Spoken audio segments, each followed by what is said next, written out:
شب برات کی جو عبادات ہیں، دیکھیں ویسے تو یہ ساری رات عبادت کرنے کی ہے، مگر علماء نے بڑی پیاری 6 عبادات جو فرمائی ہے، وہ میں 6 نوافل جو فرمائے پہلے وہ بتا دیتا ہوں کہ بندہ 6 نوافل پڑھے اس رات، اور وہ نوافل جو ہیں سبحان اللہ، بہتر تو یہ کہ عصر کے بعد سے ذکر و اذکار شروع کر دے، کوشش کرے کہ یاسین شریف پڑھ لے تو 10 قرآن پاک کا ثواب، تو سال کا آخری وقت ہے، تو یہ آخری لمحہ اللہ کرے آپ روزے سے بھی ہوں تو کوشش کریں کہ 13، 14، 15 شعبان، جہاں 13 تھی انہوں نے رکھا ہوگا امید ہے، ورنہ جہاں 14 ہے وہ ضرور رکھے، اور 14، 15 شعبان کو روزہ رکھنے کا فائدہ یہ ہے کہ نامہ اعمال کا آخری دن بھی روزے سے ہو جائے گا، پہلا دن بھی روزے سے ہو جائے گا۔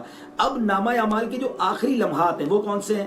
وہ عصر سے مغرب سے پہلے والے ہیں، تو اس میں تلاوت کر لیں، سورہ یاسین پڑھ لیں، استغفار پڑھ لیں، درود پاک کثرت سے پڑھ لیں، وہ وقت عبادت میں گزارے تو آخری لمحات بھی عبادت میں ہو جائیں گے۔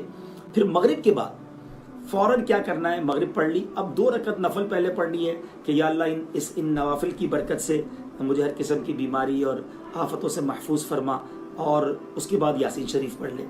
پھر 2 رکعت پڑھے کہ یا اللہ درازی عمر بالخیر عطا فرما، زندگی طویل زندگی خیر اور عافیت کے ساتھ مانگنا بھی کوئی حرج نہیں ہے، کیونکہ طویل زندگی ہوگی تو نیکیاں بھی زیادہ ہوں گی انشاءاللہ۔ پھر یاسین شریف پڑھے، پھر آخری 2 رکعت نفل، یا اللہ اپنے در کے سوا کسی کا محتاج نہ کیجیے، اللہ کرے ساری زندگی دینے والے بنے، مانگنے کی کبھی نوبت ہی نہ آئے، یہ نوافل اس نیت سے پڑھیں، اور پھر یاسین شریف پڑھیں۔ اچھا، ایک عجیب سا فینومنا ہے، ایک عجیب سی مسکنسیپشن پھیلائی جا رہی ہے کہ جناب یہ کدھر لکھا ہے اور یہ کیا ضرورت ہے کرنے کی؟ مجھے بتائیں بھائی، ہم کرتے کیا ہیں اس میں؟ اللہ کی عبادت کرتے ہیں، نفل پڑھتے ہیں، کیا نفل کسی بھی وقت پڑھنا منع ہے؟ ہم قرآن پڑھتے ہیں، کیا کبھی بھی پڑھنا منع؟ اگر بزرگوں نے فرمایا اور ہم عمل کرتے ہیں، کیونکہ یہ رات عبادت کی ہے، یہ رات مغفرت کی ہے، تو حدیث پاک میں ہے نا، تو اگر کوئی عبادت کی رات، مغفرت کی رات نوافل پڑھتا ہے، یاسین شریف پڑھتا ہے، اللہ کی بارگاہ میں دعا کرتا ہے، تو پرابلم کیا ہے؟ لوگوں کو پرابلم اللہ کی عبادت سے کیوں ہو جاتی ہے؟ اس بہانے لوگ جمع ہو جاتے ہیں، اس بہانے لوگ عبادت کرتے ہیں، اللہ کو یاد کرتے ہیں، ورنہ کہیں بھائی اپنے اپنے طور پہ جو جی چاہے کر لیں تو کچھ بھی نہیں کریں گے۔ تو ایک اگر پلان کے ساتھ اللہ کی عبادت کر لی جائے، ہاں ہم یہ کہیں نا یہ واجب ہے، جو نہیں کرے گا وہ گناہگار ہوگا، پھر تو اعتراض بنتا ہے، نہ ہم نے واجب کا، نہ ہم نے فرض کا، نہ ہم نے سنت موقدہ کا، ہم نے کہا نفل ہے، بہتر ہے، پڑھے بھائی، فائدہ ہوگا۔ تو اس کی وجہ سے بتائیں، بچپن سے ہم پڑھ رہے ہیں، لاکھوں لاکھ کروڑوں عاشقان رسول یہ پڑھ رہے ہیں، تو فائدہ ہی ہے نا۔ اور اگر آپ کہیں نہیں جناب کوئی عبادت نہیں کرنی، اپنی اپنی مرضی سے کریں، تو سب تتر بتر ہو جائے گا۔ تو اللہ سلامت رکھے، ہمارے بزرگوں نے پورا ہمیں پلان دیا، اور اس پلان کے ساتھ ہم عمل کرتے ہیں تو بڑا اچھا وقت گزرتا ہے، دل کو کچھ ڈھارس بن جاتی ہے۔ حدیث پاک میں پیارے آقا نے فرمایا نا کہ ایک بار یاسین پڑھنے والے کو 10 قرآن پاک کا ثواب ملتا ہے، تو 3 سورہ یاسین پڑھی، 30 قرآن پاک کا ثواب، اعمال نامہ شروع ہوا فوراً مل گیا۔ امیر اہل سنت تو ایک اور بھی بڑی پیاری بات بتاتے ہیں کہ ہر 2 رکعت نفل کے بعد 21 بار سورہ اخلاص بھی پڑھ لیں، سورہ اخلاص قل هو اللہ احد، 3 بار سورہ اخلاص پڑھیں، یہ بھی حدیث پاک میں ہے، تو اس میں ایک قرآن پاک کا ثواب ہو گیا۔ تو 21 بار سورہ اخلاص پڑھے تو 7 قرآن پاک کا ثواب، ایک یاسین پڑھے تو 10 قرآن پاک، یہ ہو گئے 17 ملٹیپلائی بائی 3، 51 قرآن پاک پڑھنے کا ثواب مغرب اور عشاء کے درمیان ہی مل گیا۔ تو پھر تو پرابلم کی ہے؟ اور یہ حدیث پاک میں نبی پاک نے یہ تو نہیں فرمایا کہ بھائی سورہ یاسین کا 10 قرآن کا ثواب ہے، شب برات کو نہیں ہے، 3 بار سورہ اخلاص پڑھنے پر پورے قرآن کا ثواب ہے مگر شب برات کو نہیں ہے، ایسا تو نہیں ہے۔ تو پھر کیوں لوگوں کو کنفیوز کرتے ہیں بھائی؟ پڑھنے دیں، لوگ عبادت کر رہے ہیں۔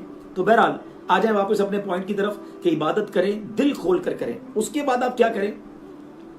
رات کو ویسے تو قبرستان جانا بھی سنت، لیکن اس رات کو میرا ایک اور مشورہ یہ ہے کہ صلاۃ التسبیح بھی ادا کریں۔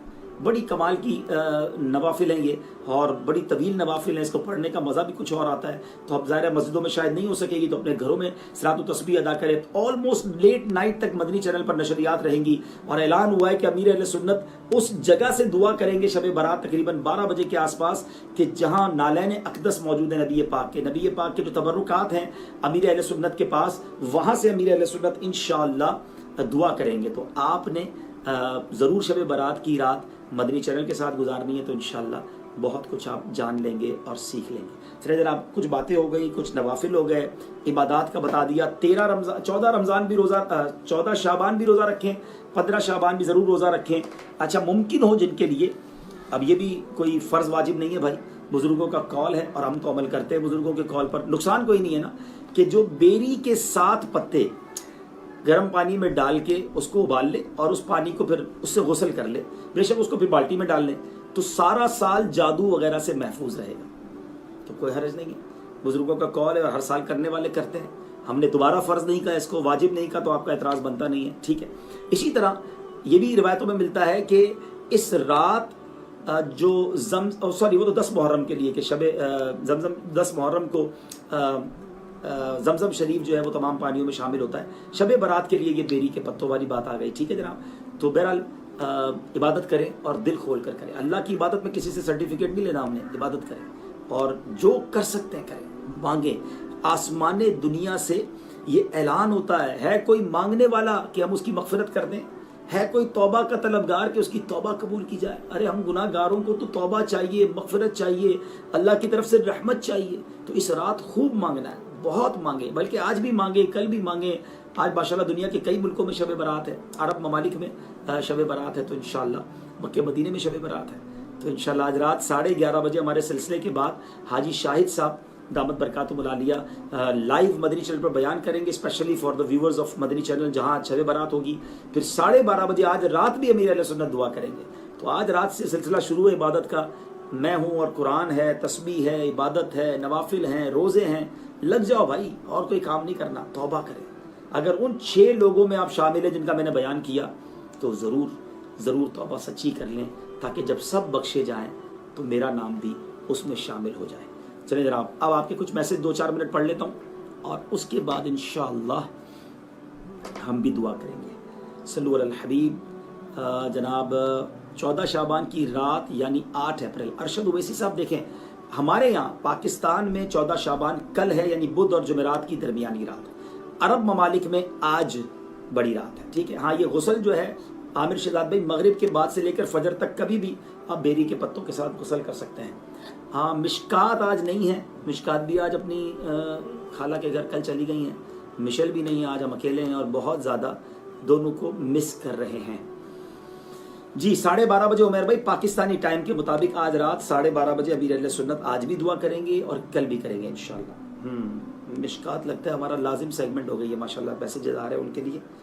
میں ٹرائی کرتا ہوں کہ دیکھوں مجھے وہ نعتیں جو زبان میں نعتیں ہیں وہ مل جائیں، تو میں انشاءاللہ آپ کی دل جوئی کے لیے اس میں سے کچھ پڑھ دوں گا۔ درود پاک پڑھیں، صلو علی الحبیب۔ مل گئی جناب، چلیں۔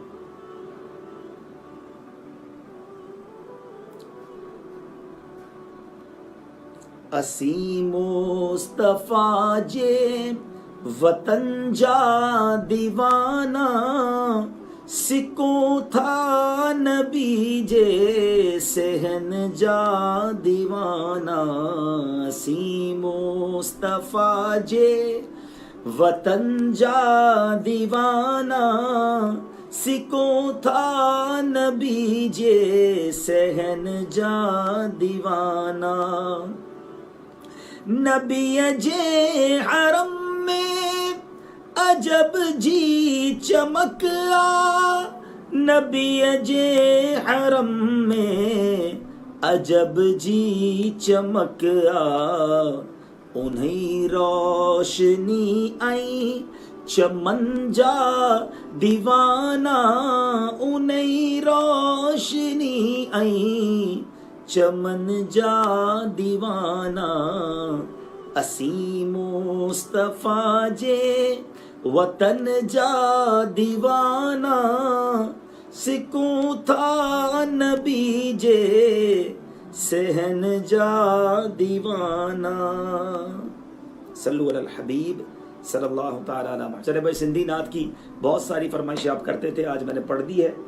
اور اچھا 7 پتے ایک بندے کے لیے ہے، میسج آیا تھا کہ 7، جی ہاں 7 پتے اسلامی بھائی کے لیے، ٹھیک ہے۔ ایک اسلامی بھائی کے 7 پتے، جتنے گھر کے افراد ہیں اتنے پتے ہیں، لیکن یہ پتے بھی کسی سے پوچھ کے توڑ رہے ہیں۔ پتہ چلا کسی کے گھر میں بیری کا درخت لگا اور پتے توڑ کے آ رہے ہیں، تو اجازت لے کے ایک اچھے کام کے لیے حقوق العباد تلف نہ کر لینا بھائی۔ آج رات بڑی جو ہے نا کروشل بھی ہے، کروشل ان سینس سینسٹیو ہے کہ آج رات فیصلے ہوں گے۔ اللہ تبارک و تعالی فرشتوں کو جو کام ہے وہ سونپے جاتے ہیں کہ اگلے سال کون کون دنیا سے جائیں گے، کون کون پیدا ہوں گے، کون کون حج کرے گا۔ آج تو مانگنا ہے نا کہ یا اللہ اس سال حج بھی لکھ دے، اس سال ہمیں سلامتی والی زندگی دینا، رزق میں اضافہ عطا کر دے۔